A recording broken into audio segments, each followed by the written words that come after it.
嘿，我是静香。你为什么想来加拿大呢？为了完善的福利，为了孩子的教育，为了舒适的环境，为了更高的生活质量。的确如此，很多人看了我的视频后，了解了为什么要来加拿大。但是来到加拿大之后，你确信你会适应这里吗？你会不会来了之后又后悔想回流呢？今天我们要聊的就是别来加拿大。如果第一点，如果你不想一切从头开始，由于你要搬到新的国家，所以需要做好从头开始的准备。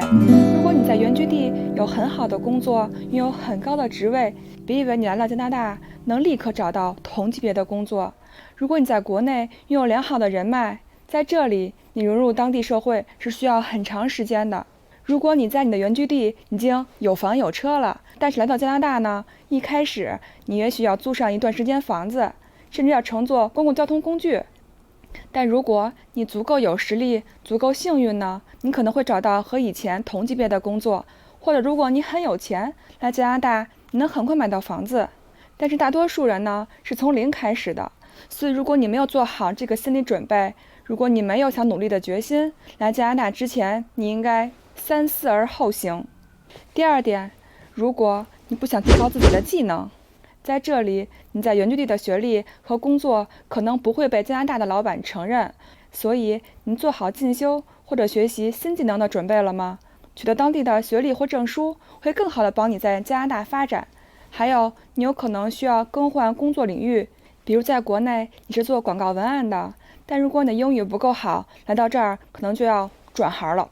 再比如，在国内，如果你持有中级会计资格证书，在大型企业里可以担当财务主管职位了。但是在加拿大呢，会计专业的大学毕业生都会边工作边考 CPA， 所以来到加拿大，如果你想从事较高级别的会计工作，做好为考 CPA 证书打持久战的准备吧。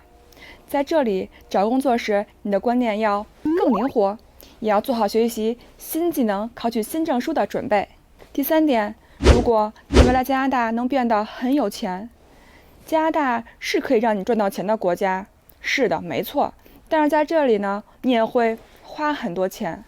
加拿大的物价水平是比较高的，比如房子和车，同等条件下，美国会便宜很多。一桶4升的牛奶，加拿大大约是5加币左右，而美国是$3左右。加拿大会比美国贵1/4，而且加拿大也是一个高税收的国家。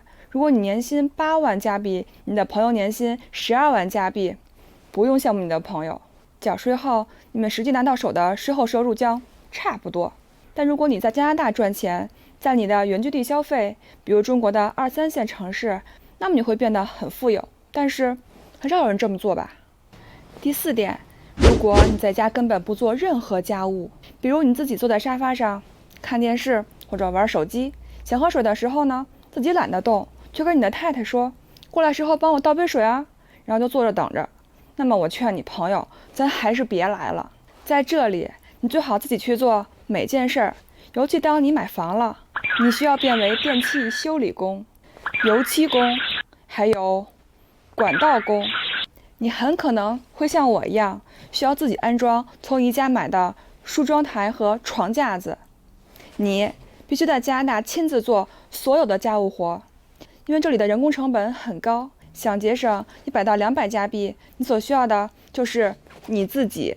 我曾找过人帮我通过家里的下水道，人家那个机器呢是自动的，通一次300加币，这个手动的呢只有40多加币。虽然自己通费劲点，但是可以无限次使用，省好多钱。当然啊，如果你很有钱，觉得这是小钱不在乎，那除外。还记得上学时，我的加拿大房东70多岁了，还自己为房子刷油漆。其实这也许不仅仅是想省钱，已经成为了他的生活习惯，甚至是自己的乐趣了。除了刚才说的那些基本的家务劳动，比如洗碗、做饭、吸地，在这里打扫房间不仅仅是女士的职责。记住，在这里男人要和女人一起做家务。这里的男人和女人都具备居家的特质。如果你现在正在笑呢，请将这个视频展示给你的太太或者先生，告诉他们在加拿大，夫妻是需要一起做家务的，这是每一个家庭成员的职责。在加拿大，你将变得更加独立。你不能依靠你的家人，你必须自己学习或做事。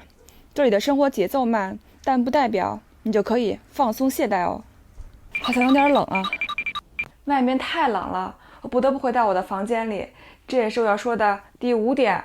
如果你很怕冷，如果你受不了感冒，不想穿太厚的衣服，加拿大不适合你。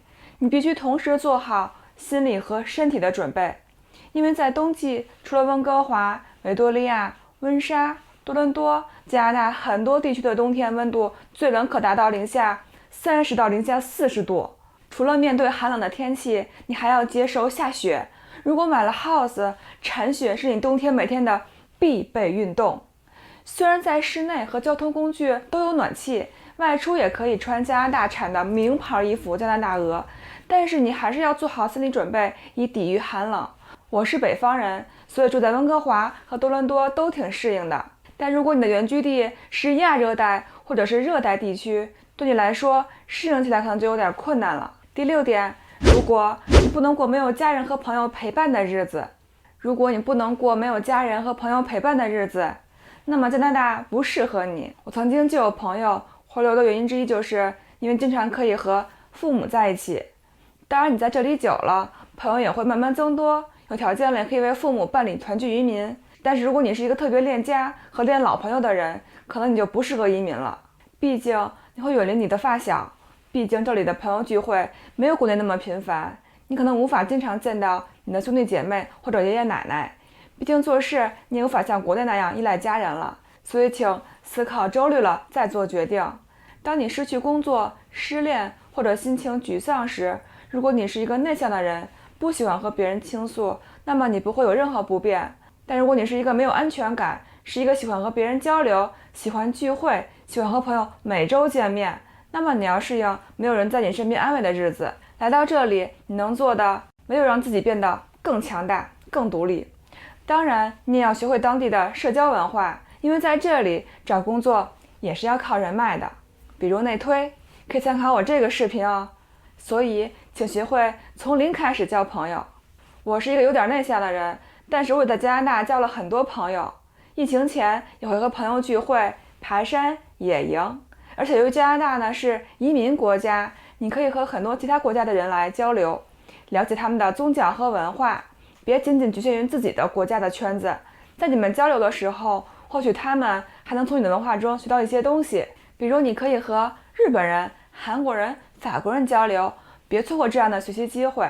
加拿大是多元化国家，来这里需要接受新文化，多多参加其他民族的社区活动，比如每年4月的日本樱花节，还有同性恋大游行、僵尸大游行等。中国社区每年也会举办春节大游行。就拿我来说，我在公司的 lunch room 吃饭时，看到日本同事做的午餐特别的精致，我就会问他们做法，然后也有机会一起分享品尝。第7点，如果你不能改掉固有的生活习惯，来到加拿大呢，你需要适应这里的法律和规则，比如开车时车要礼让行人，推门时要帮后面的人hold门，公共场所不能吸烟，下公交车时要对司机说一声谢谢，用餐后要给小费，父母不能打孩子，孩子坐车必须有安全座椅，垃圾要分类。如果每一个人都把自己原居地不好的习惯带过来，一是会影响我们的原居地的形象，二是加拿大也就不会像今天这样美丽和谐。所以请学习这里的新文化，接受新事物，遵守这里的规则，各民族互相尊重，互相学习，这也是加拿大吸引了很多优秀外国人才移民的原因。当然，以上只是我的个人观点，但你不得不承认我说的都是事实。如果你无法接受以上几点，你将很难留在加拿大并享受这里的生活。既然你在决定移民加拿大前，先来这里旅游一次，看一看，再做决定自己是否能适应这里的生活。如果你人到中年，等你把原居地的工作辞了，把孩子的学校退了，再想回头可就没那么容易了。但是当你自我突破以上我说的这些，那么你就可以畅享加拿大的诸多美好事物和资源。我也会继续制作视频来帮助你，别忘留言给我的观点补充哦。岁月静好，环看静香，我是静香，愿与你分享北美生活心得。喜欢这期视频呢，就请一键3连，帮我点赞、订阅并打开通知小铃铛哦。我们下期见了，拜拜。